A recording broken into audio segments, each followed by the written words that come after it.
Five, four, three, two, one. Let's go. Diary of a Kidney Warrior.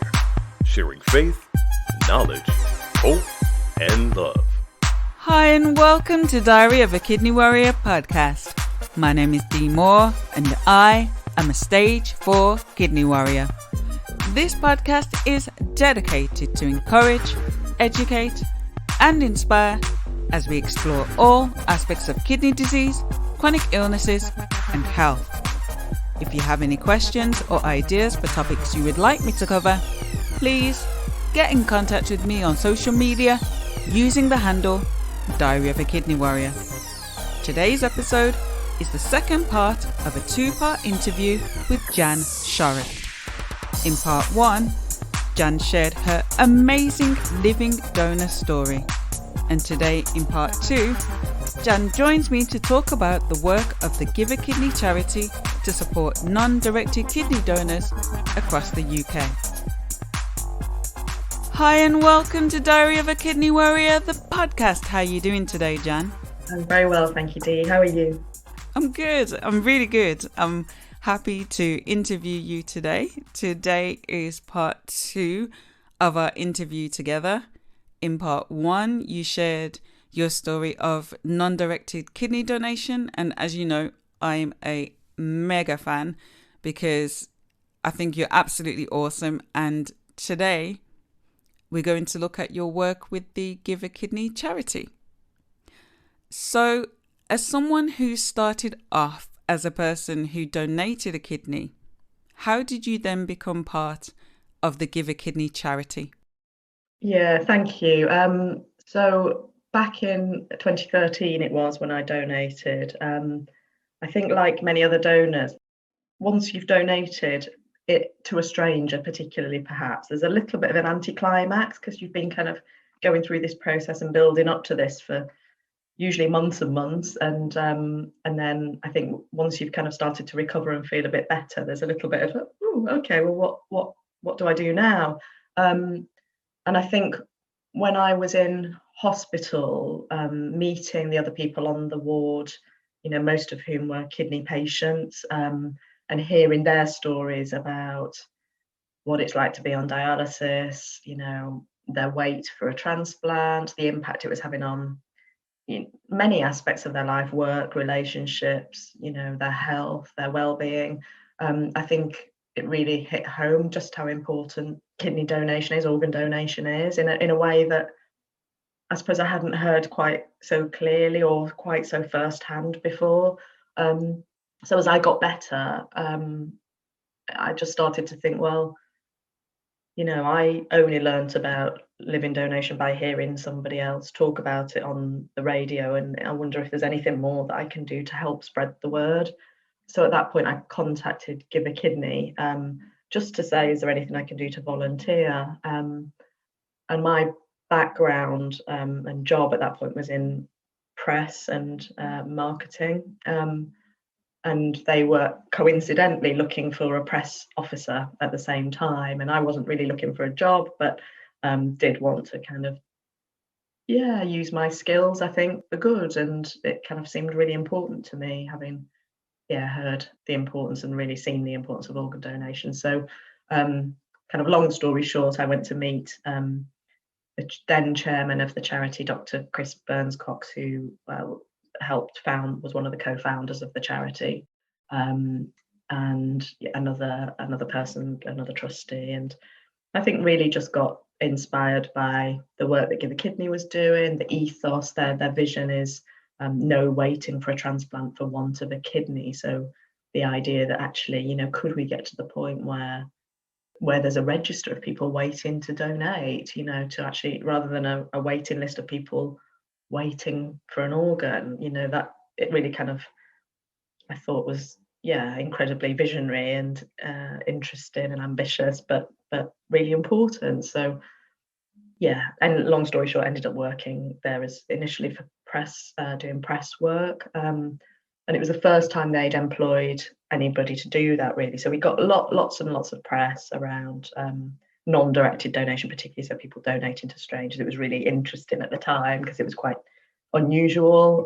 It's still quite unusual, but not as unusual now. So it was really quite, we got lots of really good coverage nationally, TV and national press, and with the help of various people telling their stories. And over time, I think because I was, learning about living donation and talking to lots of people in the living donation world, I suppose it started to become apparent that there was other work that we could be doing, in terms of, making, helping to influence the development of the living donor program and helping to make the experience better for donors who are going through, through that, or thinking about becoming a donor. So yeah, the kind of work of the charity expanded a little bit from, initially it was just about raising awareness, and now nearly 10 years after the charity was formed, we kind of have 3 separate strands to our work.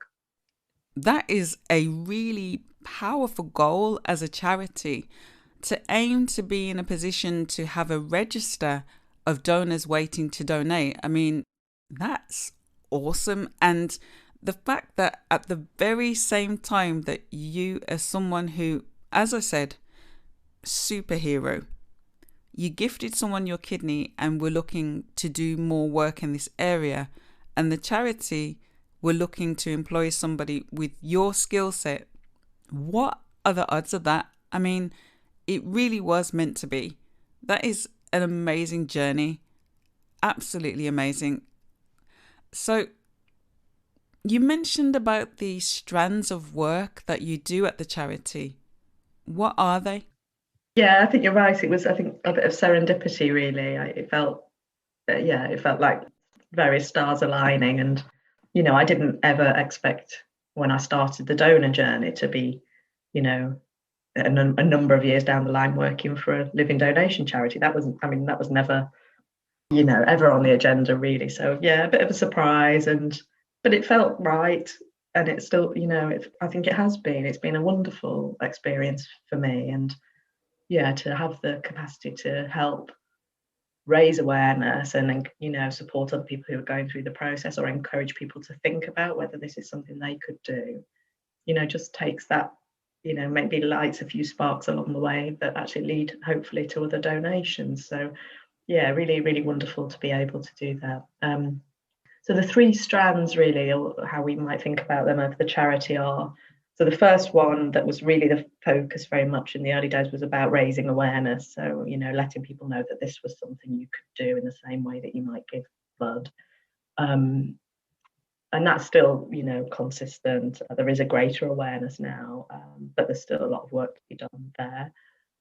The second strand is about supporting people going through the journey. So that might be by, matching them to somebody who has already donated, who can talk to them from a, a human perspective of actually what that was like for them, what it felt like, in a way that medical professionals can't, and maybe can, be a sounding board for them to, think through some of their concerns, or talk through some of their concerns, or ask questions about, things that might be on their mind about scars, or how the pain was, or particular tests. So supporting donors, and sometimes that's signposting to other support, whether that's back into their transplant teams, or to a particular person within NHS blood and transplant who may be able to answer a very specific question for them.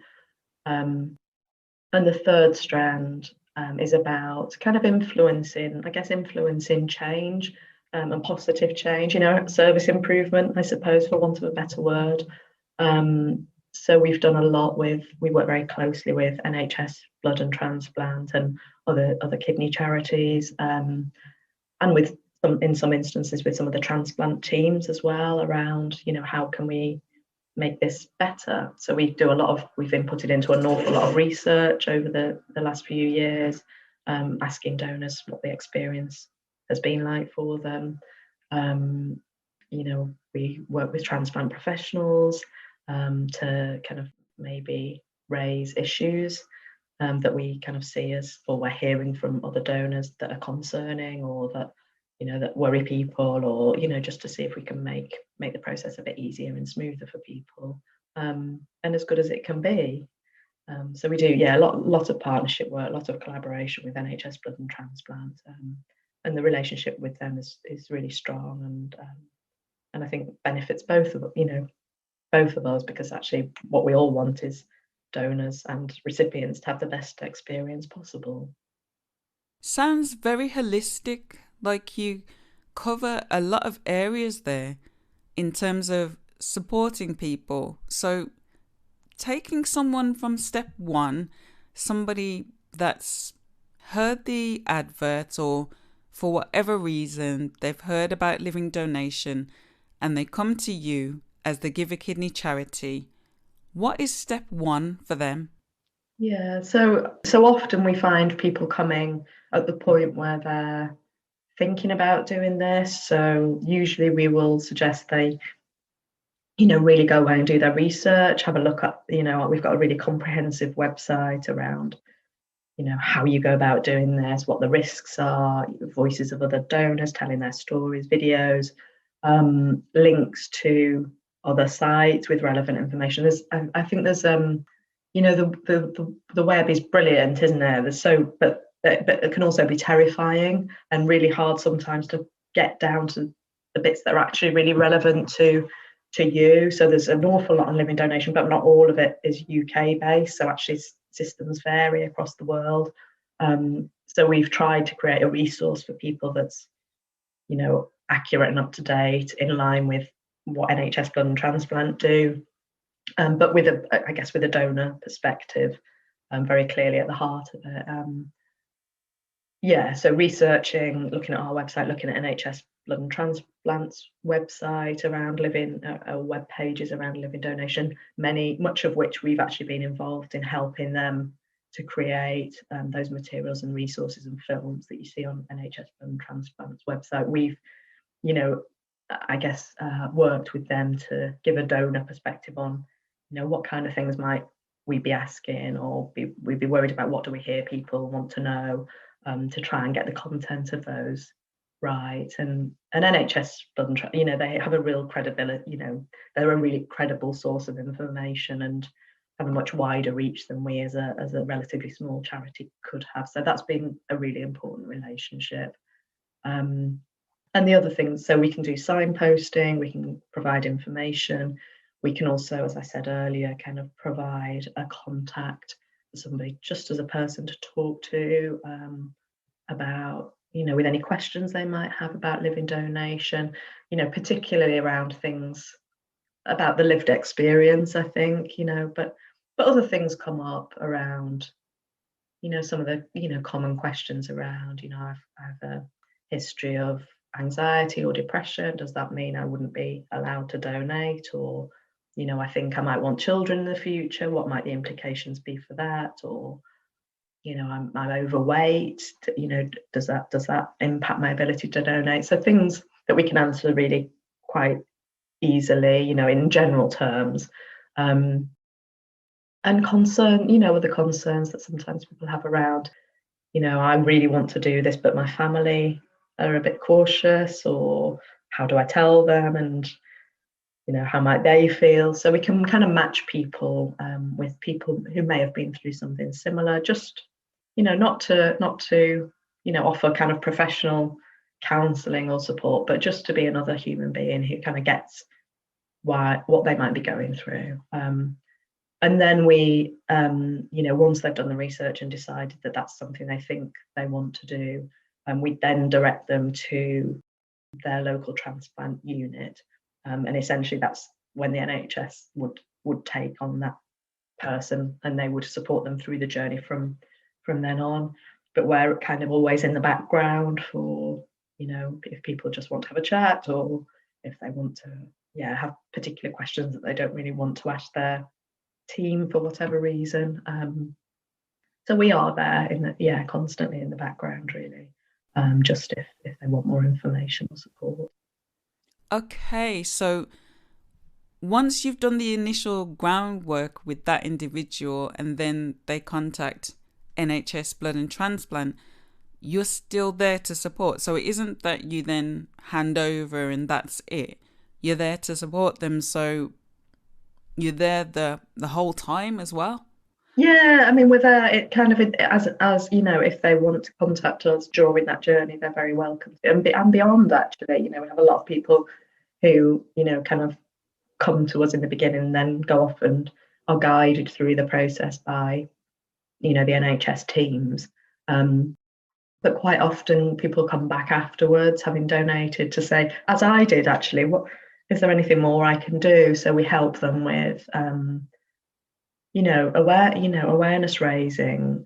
So if they want to do a talk, maybe in their local community or their local faith group, or write an article for their employer newsletter, whatever it might be, we can help. You know, a lot of people can do that off their own back, but we can help with things like providing statistics or providing key messages. If they're doing media, if they want to do some media work around their donation, we can kind of help them to avoid some of the pitfalls of that, or kind of make them aware of some of, you know, just the thinking through of the consequences of that for, you know, their local team maybe. So we can kind of join some of the dots up, I guess, for them, if they want us to. And it helps them to, you know, we can help them to make sure the information they're giving out to people is accurate and kind of in line with, you know, there's sometimes issues around anonymity and things like that. So we can help advise people on that, and support them to contact their local press, etc. So that sounds really supportive, that you're taking someone through the process and providing so much support. So in terms of the people that work at the charity, are all the people that work at the charity living donors, or do you have medical professionals as well? Who works at the charity? Yeah, so that's a really good question. So the charity only has two kind of staff, really. One is me, so I'm the executive officer now. That's my job title, and we have a marketing and administrative officer who's just joined the team. Our previous administrator has gone off to do other exciting things. So there's two kind of very part-time staff. So we're a very small charity in the scheme of the charity, the realm of charities. But I think we've punched above our weight in terms of our size, I think. And we are essentially managed by a board of trustees, and a steering group, so which is a kind of subsection of those trustees and other people that we might bring in at various points if we need support with a particular topic or particular project. So most of the trustees are, well, the trustees break down into two, and the steering group really. So that there's a group of former donors. So the charity was established back in 2011 by people like me who donated and thought if more people knew about this, they would too. So they got together with a number of, a few of those people, and got together with some medical professionals from the transplantation community, because it felt really important, and still is, that we are aligned with and understand how those transplant professionals work day to day, so that actually what we're doing is complementing and supporting them, rather than creating something that is unmanageable or doesn't really fit with what they're trying to do. So we still, to this day, have within the trustee or steering group cohort, we have a transplant surgeon, Paul Gibbs from Portsmouth. We have a nephrologist, a kidney doctor, who's Adnan Sharif from Birmingham. We have a clinical advisor, which is Lisa Burnett, who you've interviewed, who's the UK lead for living donation in NHS transplant, and is also a living donor coordinator, so has a kind of clinic and deals with donors on a day-to-day level, as well as having a strategic role in living donation. So yeah, those relationships have been really important. But yeah, the charity it's a combination of both donors and transplant professionals, and a couple of people who are neither, but have really important and useful skills to give too. It sounds to me that you have a really good balance there, because There's the people at the charity who have that lived experience and they've actually been through the process, as well as the clinicians who know about the medical side. So it's good to have that balance to help someone so they know that they can talk to someone who can help them in both areas. Yeah, so that sounds really good. So I understand that you've got some webinars coming up. Tell me about what's happening. Yeah, thanks, Dee. It's we started these in obviously during COVID. Really, we generally have in the past we've had an annual conference where lots of people have come together, mostly in London, to get to know each other, but also to hear about the latest research on living donation, or hear different talks from different professionals or donors and recipients. And it's always been a really lovely and uplifting event. So last year, with the advent of COVID, we had to. It was due to be in March, so we had to sadly cancel it. So we took some of the talks that were going to be part of the conference, and over the last year have delivered some of those online via Zoom, and they've been really interesting. I'm biased, but I think they've been really interesting. We've had really good feedback, so it's something we're carrying on doing. So we've got 2 coming up in the next couple of months. So we've got the next one will be in April, on the 22nd of April, and we've got Lisa Mumford, who's the head statistician for NHS Blood and Transplant, and she's going to talk about the kidney sharing schemes, how they've evolved, and why they're so important, and why people stepping forward as non-directed donors can trigger 2 or 3 transplants through the kidney sharing scheme. So she'll be really interesting. I think it'll be really interesting for people who are thinking of maybe going into that kidney sharing scheme if they've got a living donor, and also for people, just to find out, the massive amount of work that goes and thought that goes into creating the best possible scheme to get the best possible matches for transplant recipients and the donated kidneys. So I think that will be interesting for lots of people, a little bit outside of non-directed donation, but obviously we've got a role to play in that scheme, big role to play in that scheme, and a very significant role. So that's the 22nd of April. There's information on our website at giveakidney.org about that. And the next one after that will be the 22nd of May, which is the Saturday morning. And we're going to be joined by a lady called Tracy Rees. And she is going to talk about some of the science behind transplantation. She's a scientist.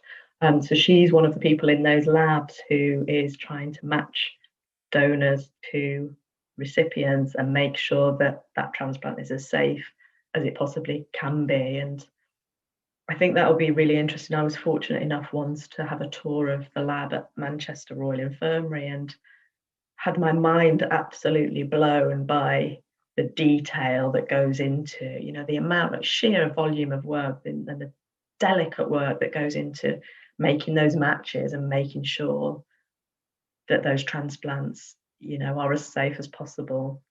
So that's on the 22nd of May. So we'd love for other people to join us, and I think it's a real opportunity to hear, some of the leading lights in transplantation talk about their phenomenal work that makes this possible.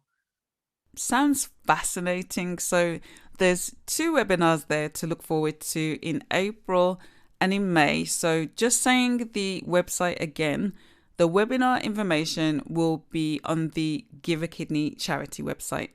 That's right. Yeah. So it's www.giveakidney.org. So thank you so much for joining me again and sharing about the wonderful work that you do at Give a Kidney charity.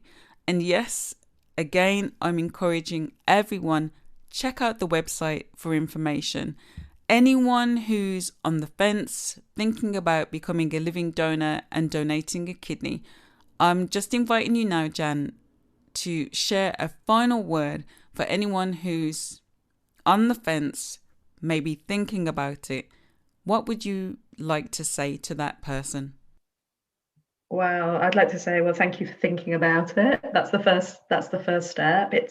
I think I said this last time, but I think it's a really deeply personal choice, and it's got to feel right for you. But if something about it resonates with you, I would say you get in touch if you'd like to, and have a chat with someone who's been through the process, and we can tell you how it felt for us. We can guide you to information that you might find helpful as you kind of grapple with that decision.